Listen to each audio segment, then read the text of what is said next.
Bom dia, boa tarde ou boa noite, sejam bem-vindos a mais um vídeo do canal. Eu sou o Cleiton e vamos de mais curiosidade Pokémon. Esses dias eu vi um negócio, vieram perguntar num grupo que eu faço parte, como é que os Pokémons que evoluem por troca evoluem em Wild? Como é que eles evoluem na natureza? E aí eu pensei, realmente tem muita gente que não sabe, então eu vim aqui esclarecer essa dúvida, né? Porque senão a pessoa não pode dormir, a pessoa não pode dormir hoje sem saber essa resposta. Então vamos lá! Bem, a gente tem uma penca de Pokémon que evolui por troca no início dos tempos, dos primórdios, lá em 1995, 96 na realidade, né? A Game Freak introduziu esse tipo de evolução por troca, para estimular a interação social.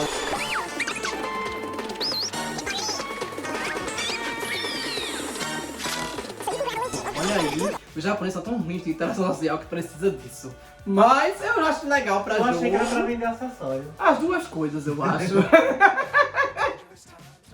Desencalhar um cabo que a Nintendo enviou ninguém usava. Mas a justificativa que eles usam é que era pra aumentar a interação social. Ah. Não, mas assim, lembrando que o Japão tem dificuldade realmente de socialização e que eles têm uma taxa de natalidade baixíssima porque o povo não tá se submetendo mais a casar e ter filho, né?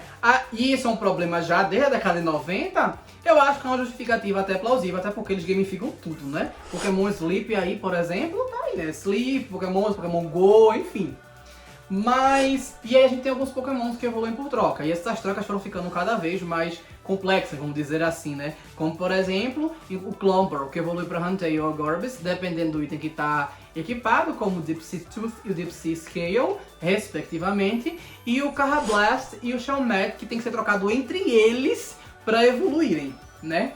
Mas eu vou explicar como teoricamente aconteceria isso na natureza.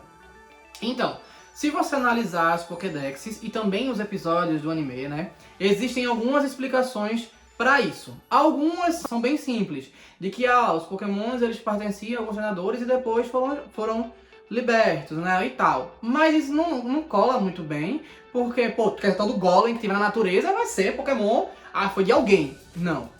A justificativa que se dá é que o processo evolutivo que acontece de um estágio para outro é lento, nesse caso. Quase que não chega a ser parecido com a vida da real da gente, mas mais lento do que uma evolução normal. O processo evolutivo, quando é por troca, né, os Pokémon evoluem por troca, tipo Haunter e Graveler, que evolui para Gengar, e Golem, eles acontecem de uma forma mais lenta do que o normal. Não tão lenta quanto a vida real da gente, né, a vida da gente, mas mais lenta do que em Pokémon normal, que seria subir de nível, um item ou coisa desse tipo.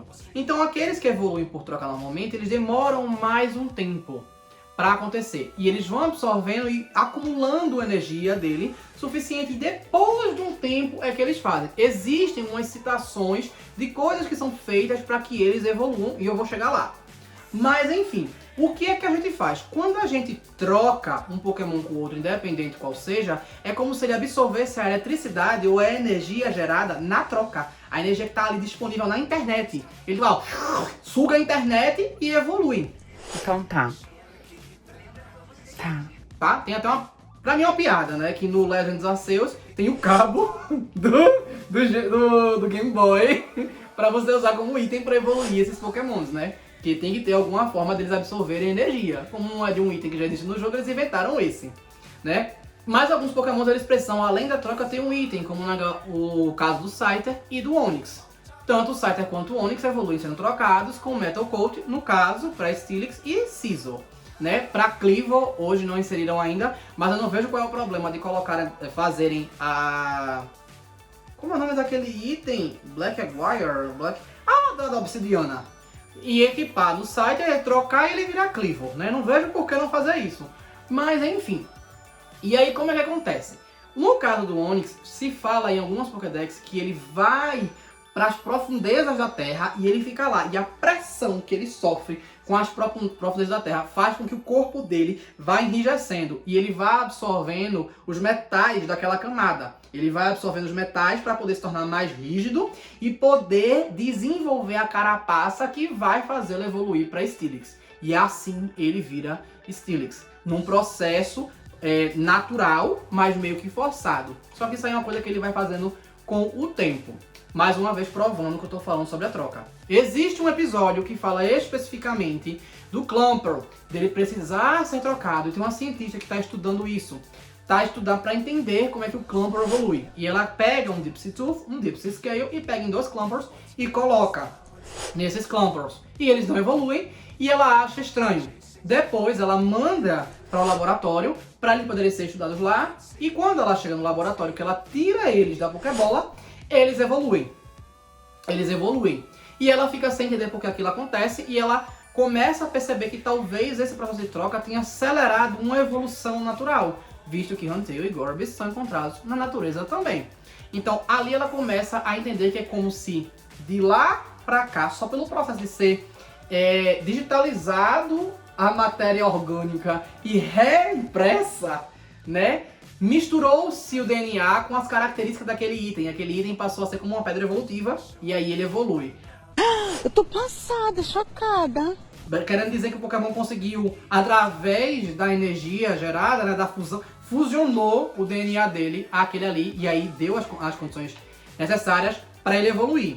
No caso do Feebas, diz que ele vai desenvolvendo o Prism Scale aos poucos e aí ele evolui para Milotic. Mais uma vez confirmando o que eu tô falando, de que é um processo bem lento que vai acontecendo e não acontece meio que de repente, porque chegou no nível, aprendeu um golpe ou coisa desse tipo, como a maioria deles. E para cada caso tem um caso. Existe também aquela professora lá de Unova, que também estuda a evolução, que tem um episódio específico que ela estuda por que o Karrablast precisa ser trocado com o Shelmet para evoluir. É porque no caso o Shelmet ele dá a carapaça dele para o Karrablast, e o Karrablast evolui para Escavalier, enquanto ele evolui para a Selgor, né? Quase com... acho que pode ser que é mutualismo, já que a evolução só acontece dessa forma, né? Então seria, na natureza, seria um Shelmet que, num momento ele diz assim, eu tô grande demais pra essa carapaça, eu vou abandonar essa carapaça e ele aos poucos